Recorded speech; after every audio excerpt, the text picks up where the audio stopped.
I'm here interviewing Bishop Michael Nazir-Ali about a forthcoming conference entitled The Gospel and the Catholic Church, which is taking place at St Stephen's House in Oxford on the 25th and 26th of April this year, which is 2018. So, Bishop Michael, this conference was really your brainchild, along with Bishop John Hind. What was the thinking behind it? Well, the idea was triggered by the anniversary of Michael Ramsey's The Gospel in the Catholic Church. And that's the title of the conference, but also by the sudden death of John Webster, the evangelical Anglican theologian. And I particularly have been influenced very much by an article he wrote, which is now in his book called Word and Church, in which he said that the way in which the church is organized and the way in which the church worships is not just incidental to the gospel, it actually springs out of the nature of the good news of Jesus Christ itself. And this is also the kind of thing that Michael Ramsey was saying in his book. And I thought to myself, well, here are two great traditions in Anglicanism coming together to say the same thing. Now, we are living in a fast-changing situation, and the thinking that Bishop John and I were doing at the time was how could we make a similar statement today. That was the background, really. Okay. The general theme of the conference is Anglican Patrimony today. Yes. Now, we assume that people know what's meant by the phrase Anglican patrimony, but for the benefit of someone who might not understand that terminology, could you just explain a little bit more about what that means? Yes, it's got two sides to it, and one is that Anglicans have always claimed not to believe anything that the whole church has not believed. So there is a common patrimony which we claim with other Christians. But it is also true that we have believed these common things in a particular and distinctive way. Now, some of these things are very attractive to people today. So quite a lot of evangelicals in the United States, for instance, are turning to Anglicanism because of its heritage of liturgical worship, for instance, or the way in which the church is ordered. Anglican patrimony also includes our approach to the Bible. We believe that the Bible has final authority, but that has led to a very careful study of the Bible, to what lies behind it, what is in it, and how the Bible should be related to our life today. We have had a particular pastoral approach, which was not limited to what was needed for the confessional, but was much more related to the ordinary living of parishioners and how the parish priest lived with them. Moral theology, again, there is a distinctive approach. Our music and hymnody. There are so many aspects to Anglican patrimony which we feel are important not just for Anglicans but for the wider church, to offer to the wider church. Okay, thank you. Now, whilst the majority of the speakers at the conference will be coming from within the Church of England, there are also going to be a number from beyond the Church of England, including some from the Free Church of England and also from the Roman Catholic Church. Can you explain a little bit more about why you feel it's important that Anglican patrimony isn't just confined to the structures of the Church of England and the Anglican Communion, particularly in these days?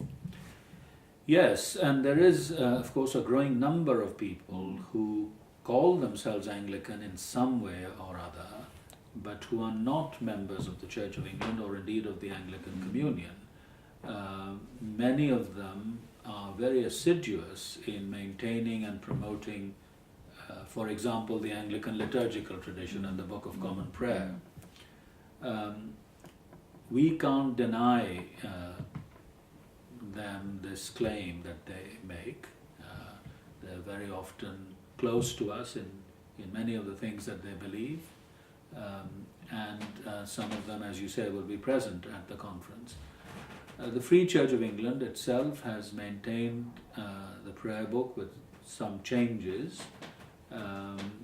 and that will no doubt be mentioned and discussed at the conference, the nature of those changes, why they are necessary, are they still necessary.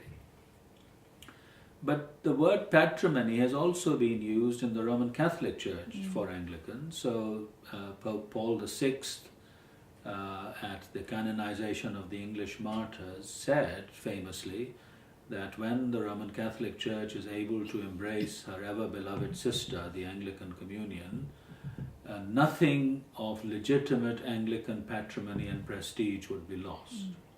Well, I think that's a very significant statement. In the establishing of the Ordinariate, Pope Benedict has again used the term patrimony. So it is a term that is currently in use. Yeah. So thinking about the Church of England, do you think that there are ways in which the Church of England herself has sold short this particular significant heritage? Well, there are many people, I think, in the Church of England who are looking constantly to cultural change and to respond to that cultural change. Now, that is not always a negative thing, but it does sometimes mean a neglect of what has been valuable in the past. And my view has been that you can't really deal with the present and the future unless you understand and respect and value your past. This can be seen in dumbing down liturgy, for instance, and not taking seriously the incredible liturgical riches that we have.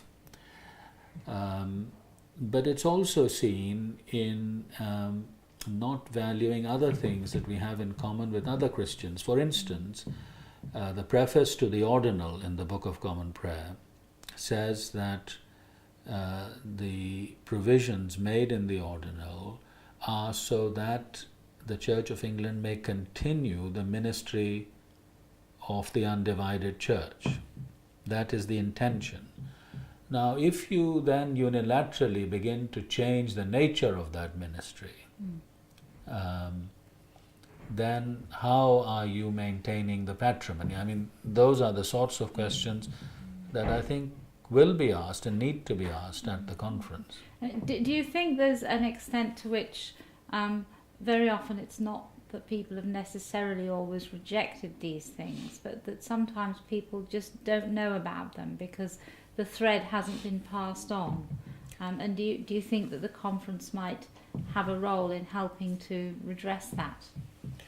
Yes, I think some of it is ignorance.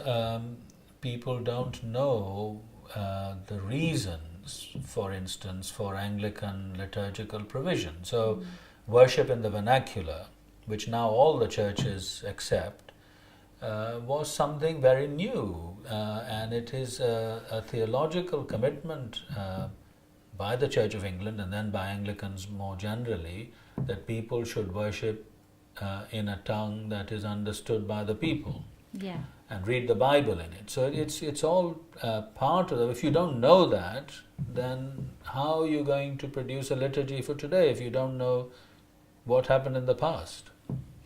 So thinking about the conference itself in a bit more detail, could you say something about some of the topics that will be covered and some of the speakers who've agreed to come and speak? Yes, we are going to ask, first of all, what are the title deeds of Anglicanism?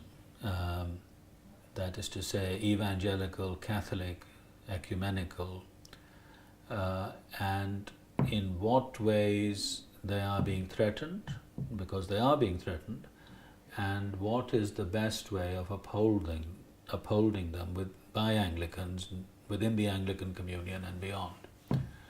But we don't want just to navel gaze and to look at ourselves, so we have quite a lot of time on what contributions Anglicans have made ecumenically, and what contribution they can make, but in this they have to be credible partners. I mean, one of the things our ecumenical partners often ask us, well, what is it that you believe? And, we need to give a clear answer to that, just as we can ask them the same question, of course. Then there will be time given to worship, to the Anglican liturgical tradition. I mean, not just using it for worship, but actually reflecting on it from our own point of view, but also how others see it. And that will be quite important. We have... and that aspect of the worship is going to be reflected in the use of worship during the conference as well. Well, I'm hoping so, that it will be, and it'll show the resilience and the flexibility of the prayer book tradition in how it can be used today. Who do you think, or who are you hoping will attend the conference? Who are the intended audience for this event? Well, I hope young people will come, students, ordinands. We have circulated information to the theological colleges and courses. I'm hoping clergy will come, of course, but also those lay people who are asking questions about the direction of our church. We hope that if they come, they will see the roots from which Anglicanism has grown. It'll give them confidence in the tradition, and it'll give them confidence in the way in which the tradition can be used today to respond to what is happening around us, rather than just capitulating to it. And what do you think, or what are you hoping will be the future? Where is this leading? What are the hoped for outcomes of this conference? Well, you can't prescribe in advance, of course, what may happen. It depends on what people say, what responses there are to what they have said, and who comes. But this is a splendid opportunity, I think, for us to reaffirm the title deeds, as I said, of Anglicanism, and to say to other Christians, and indeed to anyone else who's listening, that Anglicanism has something valuable to give to the world and to the church, provided it does not capitulate to modern fashion. Well, thank you very much indeed for that, Bishop Michael. And I'll just say that we'll put the details of how to book for the conference down below in the description. And also I'll mention that the booking fee is only £10, so nobody needs to be deterred by the costs. Thank you very much indeed. Thank you.